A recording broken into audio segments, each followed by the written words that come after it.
Hi అందరికీ. ఇవాళ నేను మామిడికాయ పప్పు బీట్రూట్ కర్రీ చేస్తున్నాను. ఇప్పుడు గ్యాస్ దొరకడమే కష్టమైపోయింది కదా. ఇలా స్టాక్ కుకింగ్ చేసి ఒకటేసారి మనం చేసుకోవచ్చు. మనం గ్యాస్ కూడా ఆదా చేయొచ్చు. ఇంకా మామిడికాయ పప్పులోకి అయితే కొన్ని మామిడికాయ ముక్కలు, ఒక టమోటో వేస్తున్నాను.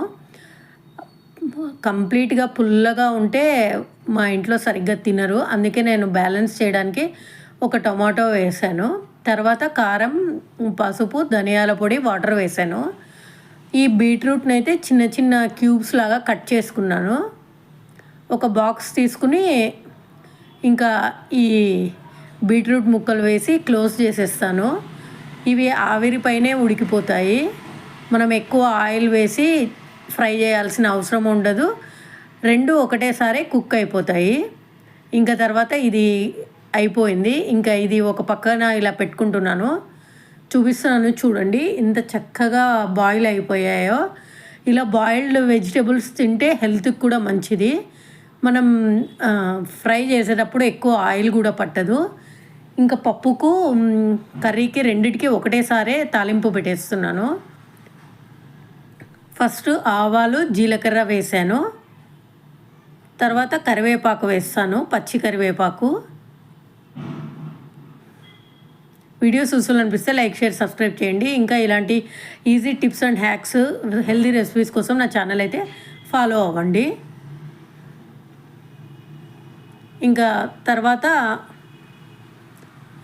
పప్పులోకి ఎండుమిర్చి కూడా వేస్తున్నాను. ఇంకా ఈ పప్పు అయిపోతే తర్వాత ఇది షిఫ్ట్ చేస్తాను. ఈ పప్పు పక్కన పెట్టేసి ఇంకా ఈ బీట్రూట్ అయితే వేస్తాను.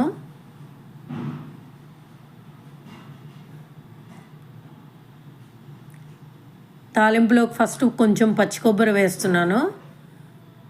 పచ్చి కొబ్బరి వేసి వేగాక కారం, పసుపు, ధనియాల పొడి, ఉప్పు వేస్తున్నాను.